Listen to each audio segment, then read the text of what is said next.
एक ऐसा शहर जो एक ही रात में गायब हो गया। कल्पना कीजिए, आप आज के किसी आधुनिक शहर में घूम रहे हैं और अचानक सब कुछ रुक जाए। लोग जहां हैं वहीं पत्थर बन जाएं और पूरा शहर जमीन के अंदर समा जाए। फिर हजारों साल बाद कोई अनजाने में उस जगह को खो दे और उसे वहां वो मिले जो विज्ञान की हर थ्योरी को झुठला दे। हम बात कर रहे हैं एक ऐसे साम्राज्य की जो आज से 5000 साल पहले फ्यूचर में जी रहा था, लेकिन वहां की दीवारों पर लिखे राज आज तक कोई पढ़ नहीं पाया। आखिर कौन थे वो लोग? क्या वो वाकई इंसान थे या फिर धरती पर आए किसी दूसरे ग्रह के मेहमान? चलिए इतिहास के उस पन्ने को पलटते हैं जिसे दुनिया ने जानबूझकर भुला दिया था।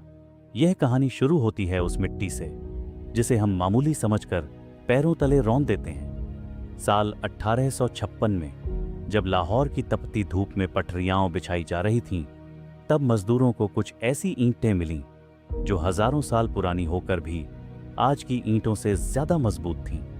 अंग्रेजों ने इसे मामूली समझकर नजरअंदाज कर दिया, लेकिन वो यह नहीं जानते थे कि वो ईंटें एक सोई हुई सभ्यता की चीखें थीं। जब सालों बाद खुदाई हुई तो जमीन के नीचे से एक ऐसा शहर निकला जिसने पूरी दुनिया के इतिहासकारों के पसीने छुड़ा दिए। वहां कोई झोपड़ी नहीं थी, कोई कच्चा मकान नहीं था। वहां थे दो दो मंजिला आलीशान घर, पक्की सड़कें और एक ऐसा ड्रेनेज सिस्टम जिसे आज का आधुनिक भारत भी तरसता है। उन लोगों ने बिना किसी आधुनिक मशीन के पूरे शहर को एक नक्शे पर उतारा था। उनकी सड़कें एक दूसरे को ऐसे काटती थीं जैसे किसी कंप्यूटर प्रोग्राम ने उन्हें बनाया हो। लेकिन उन शहरों के बीचों बीच मिला एक विशाल स्नान घर, एक ऐसा टैंक जिसे वाटरप्रूफ बनाया गया था। लोग कहते हैं कि यहां आधी रात को कुछ ऐसे अनुष्ठान होते थे जिनका ताल्लुक इस दुनिया से नहीं था। जैसे जैसे खुदाई आगे बढ़ी, मिट्टी के बर्तनों के साथ साथ ऐसी मोहरें मिलीं जिन पर एक सींग वाले जानवर और कुछ अजीब सी लिखावट थी। ये लिखावट ही आज के दौर का सबसे बड़ा रहस्य है। हजारों वैज्ञानिकों ने अपनी जिंदगी गुजार दी इसे पढ़ने में, पर वो नाकाम रहे। ऐसा लगता था जैसे उन लोगों ने अपनी भाषा को एक ऐसे कोड में छुपाया है जिसे हम जैसे साधारण इंसान कभी समझ ही न पाएं। वहां के लोग अमीर थे, कलाकार थे और व्यापारी भी। उनके पास ऐसे जहाज थे जो तूफानी समंदर को चीरते हुए हजारों मील दूर तक व्यापार करने जाते थे। उनके पास सोने चांदी के ऐसे गहने थे जिनकी चमक आज भी फीकी नहीं पड़ी। लेकिन इस पूरी चकाचौंध के बीच एक चीज गायब थी, हथियार। पूरे साम्राज्य की खुदाई में एक भी तलवार या ढाल नहीं मिली। इसका मतलब था कि वो दुनिया की सबसे शांतिप्रिय सभ्यता थी। पर फिर सवाल यह उठता है कि अगर कोई दुश्मन नहीं था, कोई युद्ध नहीं हुआ, तो फिर वो सब के सब एक साथ कहां चले गए? शहर के कुछ हिस्सों में कंकाल ऐसी हालत में मिले जैसे वो अपनी जान बचाने के लिए बदहवास होकर भाग रहे थे। किसी का हाथ किसी के सिर पर था तो कोई गली के मोड़ पर गिरा पड़ा था। आखिर वो क्या चीज थी जिसने एक हंसती खेलती दुनिया को पल भर में मुर्दों के टीले में बदल दिया? क्या वो कोई कुदरती कहर था या फिर आसमान से उतरी कोई ऐसी ताकत जिसने इस महान सभ्यता का नामो निशान मिटा दिया? जब उन गलियों में मिले कंकालों की गहराई से जांच की गई तो एक ऐसी सच्चाई सामने आई जिसने वैज्ञानिकों की रातों की नींद उड़ा दी।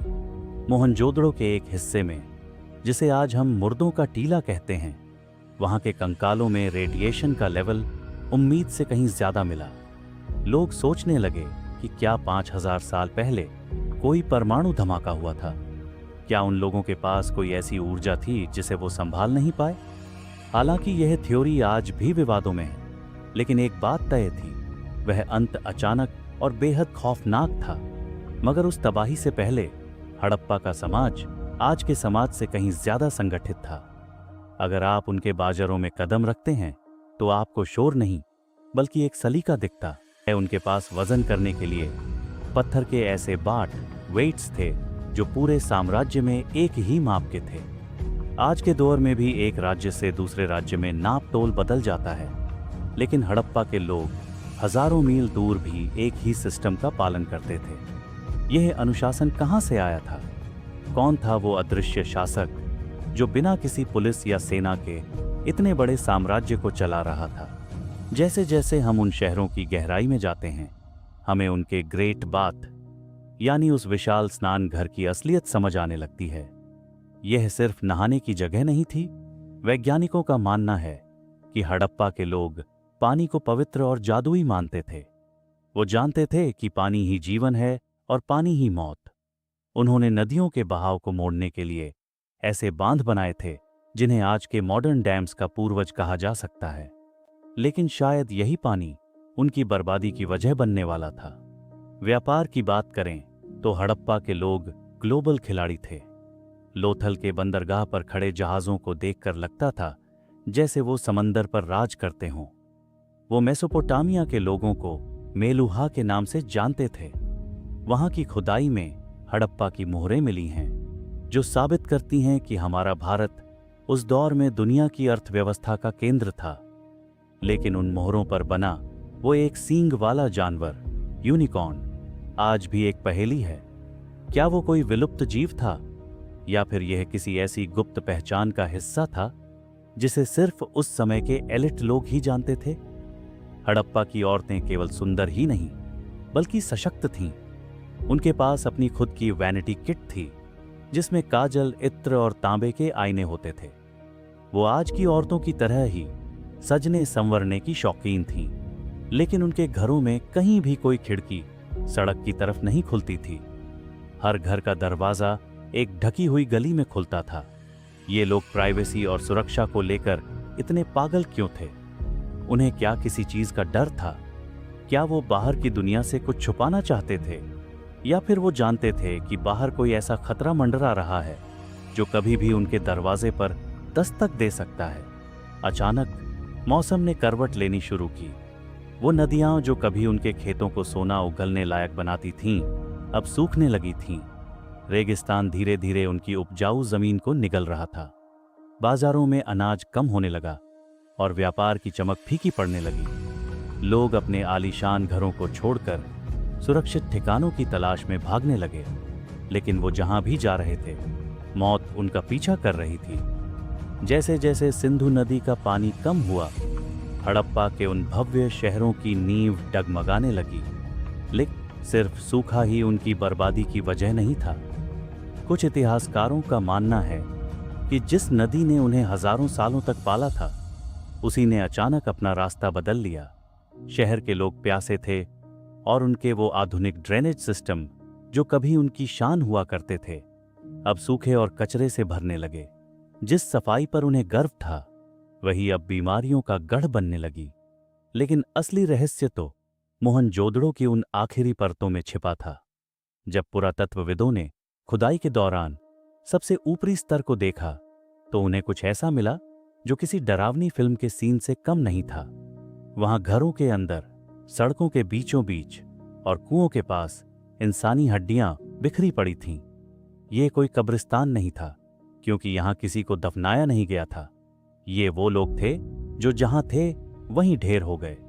किसी का सिर पत्थर से टकराया हुआ था, तो कोई अपने बच्चे को सीने से लगाए गली के कोने में पड़ा था। क्या यह किसी अनजान सेना का हमला था, या फिर कोई ऐसी महामारी जिसने उन्हें संभलने का एक मौका भी नहीं दिया? हड़प्पा के लोग, जो अपनी शांति प्रियता के लिए जाने जाते थे, अब बेबस थे। उनके पास न तो दीवारें थीं दुश्मन को रोकने के लिए और न ही हथियार अपनी रक्षा करने के लिए। व्यापार पूरी तरह ठप हो चुका था। मेसोपोटामिया की किताबों में मेलुहा भारत का जिक्र आना बंद हो गया। जिन जहाजों ने कभी समंदर पर राज किया था, वो अब तटों पर सड़ रहे थे। भुखमरी ने उन गलियों को घेर लिया था जहां कभी मसालों और इत्र की खुशबू महकती थी।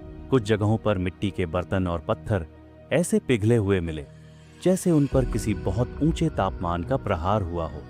यह तापमान इतना ज्यादा था कि इसे सिर्फ किसी कॉस्मिक इवेंट या किसी आधुनिक धमाके से ही जोड़ा जा सकता था। क्या हड़प्पा के लोगों ने अनजाने में विज्ञान की कोई ऐसी हद पार कर दी थी जिसने उन्हें ही भस्म कर दिया, या फिर वो किसी ऐसी आसमानी बिजली का शिकार हुए जिसे इतिहास ने कभी दर्ज ही नहीं किया?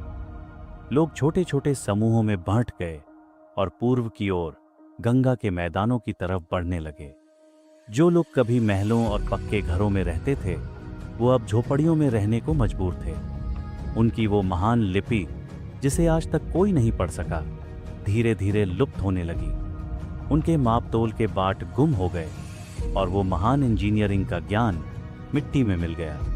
ऐसा लगा जैसे किसी ने इतिहास के उस पन्ने को जानबूझकर फाड़ दिया हो, ताकि आने वाली पीढ़ियां कभी जान ही न पाएं कि उनके पूर्वज कितने महान थे। क्या वो लोग पूरी तरह खत्म हो गए, या फिर वो हमारे ही बीच आज भी किसी रूप में मौजूद हैं? हड़प्पा की वो आखिरी रात, जब मशालें बुझ गईं और शहर हमेशा के लिए खामोश हो गया, वो रात आज भी हमें चेतावनी देती है कि कुदरत से बड़ा कोई इंजीनियर नहीं होता। लेकिन क्या वाकई सब कुछ खत्म हो गया था? जब सूरज की आखिरी किरणें हड़प्पा के उन वीरान खंडहरों पर पड़ीं, तो एक नया सच उभर कर सामने आया। वो लोग मरे नहीं थे, बल्कि वो बदल गए थे। जब बड़े शहर रहने लायक नहीं रहे, तो वहां के बचे हुए लोग छोटी छोटी टोलियों में भारत के कोने कोने में फैल गए। उनकी वो महान इंजीनियरिंग भले ही गायब हो गई हो, लेकिन उनके जीने का अंदाजा आज भी हमारे खून में दौड़ रहा है। अगर आप गौर से देखें तो आज भी भारत के गांवों में वैसी ही बैलगाड़ियां चलती हैं जैसी 5000 साल पहले हड़प्पा में चलती थीं। जिस तरह से वो अपनी औरतों का सम्मान करते थे और प्रकृति की पूजा करते थे, वही रस्में आज भी हमारे त्योहारों में नजर आती हैं।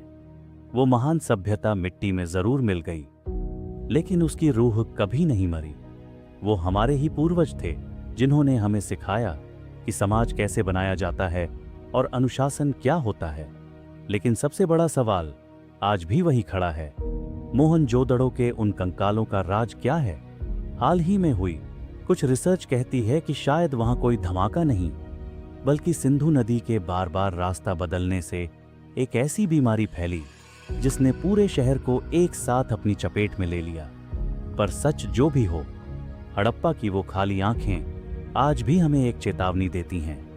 वो हमें बताती हैं कि चाहे इंसान चांद पर पहुंच जाए या धरती के नीचे आलीशान शहर बसा ले, अगर वो प्रकृति के साथ खिलवाड़ करेगा तो कुदरत उसे एक झटके में इतिहास के पन्नों से मिटा देगी। हड़प्पा की वो रहस्यमयी लिपि आज भी किसी पुराने बक्से में बंद उस चाबी की तरह है, जिसका ताला हमें अब भी ढूंढना बाकी है।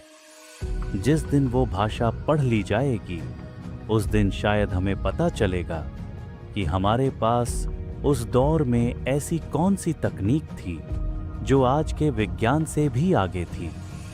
शायद हमें पता चलेगा कि वो लोग किस आकाशगंगा के तारों से बातें करते थे और उनकी शांति का असली राज क्या था।